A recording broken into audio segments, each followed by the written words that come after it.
Assalamualaikum warahmatullahi wabarakatuh. Halo sahabat subscriber, apa kabar kalian hari ini? Semoga kita diberi kesehatan dan panjang umur selalu. Hari Pahlawan ditetapkan melalui Kepres nomor 316 pada tahun 1959 pada tanggal 16 Desember. Nah, Presiden RI juga akan memberikan gelar pahlawan nasional sebagai tanda jasa dan juga kehormatan bagi para tokoh-tokoh bangsa yang dianggap berjasa bagi bangsa dan negara. Nah, sahabat subscriber, Sulawesi Selatan juga pernah loh mengalami masa penjajahan Belanda. Berkat perjuangan para pahlawan, akhirnya masyarakat Sulawesi Selatan bisa terbebas dari para penjajahan tersebut. Untuk itulah kita harus bisa menghargai jasa para pahlawan kita dengan meladani sikapnya, semangat perjuangan mereka, dan lain-lain. Nah, di Sulawesi Selatan ada juga loh tokoh-tokoh yang sangat berjasa bagi kemerdekaan RI. Nah, untuk itu, inilah 10 profil singkat pahlawan nasional dari Sulawesi Selatan yang harus kalian ketahui sebelum sakratul maut.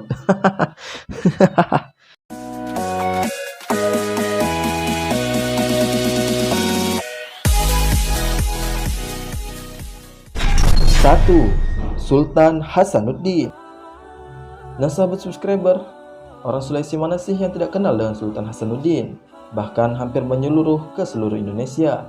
Nah, berkat jasanya, banyak tempat dan jalan yang menggunakan nama Sultan Hasanuddin, putra kedua dari Sultan Malikus Said yang gigih dan pemberani melawan Belanda ini. Keren sih. Nah, Goa saat itu adalah kerajaan besar yang berada di wilayah timur Indonesia, mempunyai kekuasaan dalam jalur perdagangan pada tahun 1666. Nah, pernah suatu ketika, kompeni yang dipimpin Laksana Cornelis Spelman berusaha mengalahkan kerajaan-kerajaan kecil, tetapi tidak berhasil menundukkan Goa. Dari sini bisa dilihat lah ya, yang kecil aja nggak hancur ya kan.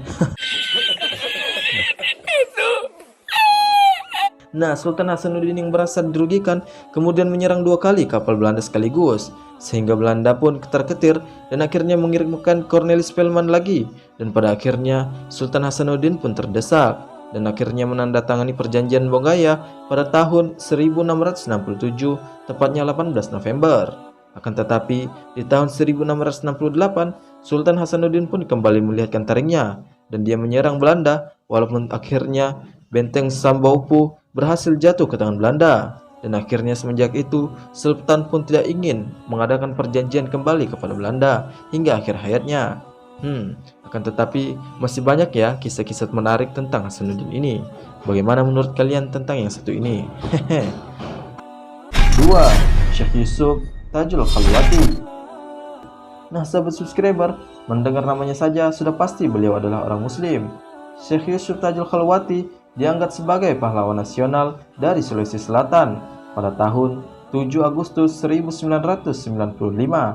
Beliau dilahirkan di Goa 3 Juli 1626 dan akhirnya pun wafat di Cape Town, Afrika Selatan pada tahun 1699, tepatnya 23 Mei.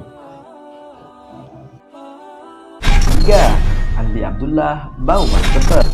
Nah, sahabat subscriber, Letnan Jenderal TNI Andi Abdullah ini adalah pejuang dari tanah Sulawesi. Ia merupakan panglima pertama dari Tri Divisi Hasanuddin dengan pangkat Letnan Jenderal. Nah, pada tanggal 21 Agustus nih, yang bertepatan 1945, diadakanlah rapat raksasa dan upacara pengibaran bendera merah putih yang diselenggarakan di lapangan Lasindrang dengan bermaksud ataupun bertujuan untuk memasyarakatkan sang merah putih. Nah, pada saat itu juga Andi Abdullah berpidato menyerukan agar semua masyarakat mempertahankan kemerdekaan sampai tetes darah penghabisan. Luar biasa sih. Nah, dan juga Andi Baumanteper selalu menekankan perlunya persatuan dan kesatuan untuk terus berjuang mempertahankan kemerdekaan. Selain itu, Andi juga menyusun satu kesatuan bersenjata untuk mempertahankan Indonesia. Wah, luar biasa ya. 4. Emi Sailat. Nah, sahabat subscriber, selain dari pahlawan lelaki, Sulawesi Selatan juga memiliki pahlawan wanita yang sangat tangguh dan juga keras, yaitu Emi Sailat. Nah, ia adalah seorang pejuang wanita sekaligus pahlawan nasional Indonesia yang berprofesi sebagai perawat dan juga kepala bagian Palang Merah. Nah, ia paling sangat bereaksi keras saat tahu bahwa Belanda hendak merecoki kemerdekaan Indonesia. saat Gubernur Sulawesi Selatan yaitu Samratulangi juga ditangkap oleh Belanda pada tanggal 5 April 1946. Nah, Emi bersama saudaranya dan rekan-rekannya pun ikut turut memanggul senjata dan bertempur di garis paling depan. Wah, luar biasa ya. 5. Andi Jema. Nah, dari namanya saja kita sudah tahu bahwa beliau asli keturunan Sulawesi Selatan. Nah, Andi Jema adalah raja atau Datu Luwu, seorang tokoh Indonesia yang berjuang mati-matian di wilayahnya untuk mempertahankan NKRI. Pada tahun 1945, bertepatan 15 Agustus, Jema memimpin gerakan Soekarno Muda dan memimpin perlawanan semesta rakyat Luwu pada tanggal 23 Januari 1946. Dan akhirnya, tanggal itu sekarang diperingati sebagai Hari Perlawanan Rakyat Semesta. 6. Lamadu Keleng. Lamadu Keleng merupakan bangsawan yang tinggal di lingkungan istana dan sering dipanggil Arung Singkang dan Arung Peneki. Lamadu Keleng dianugerahkan pahlawan nasional karena berhasil membebaskan Wajo dan Sulawesi Selatan dari kekuasaan Belanda. Nah, yang kerennya lagi, taktik yang ia gunakan adalah dengan mengadakan hubungan dengan bersama daerah-daerah yang sering mengadakan transaksi dengan Belanda, sehingga perdagangan Belanda dapat diputuskan. Keren sekali ya. 7. Opu Daeng Risaju. Opu Daeng Risaju merupakan pahlawan perempuan asli Sulawesi Selatan yang menentang keberadaan Belanda meski sudah berusia senja. Di sini berjuang tidak harus memandang usia ya. Nah, beliau adalah pendiri cabang Partai Serakat Islam Indonesia atau disingkat PSII di Palopo pada tanggal 14 Januari 1930. Dirinya kemudian meluaskan perjuangannya yang menimbulkan kekhawatiran bagi pemerintahan Belanda dan kerajaan Luwu. Saking luar biasanya ya. 8. Pajonga Daeng Ngale. Pajonga Daeng Ngale sebagai salah satu pejuang asal Sulawesi Selatan yang sangat ditakuti penjajahan Belanda. Dengan keberaniannya itu, pemerintah memberi gelar pahlawan nasional kepada tokoh asal Kabupaten Takalar ini pada tahun 2006. Nah, nama Pajonga mulai dikenal saat mengajak puluhan raja di Sulawesi untuk mendukung kemerdekaan Indonesia.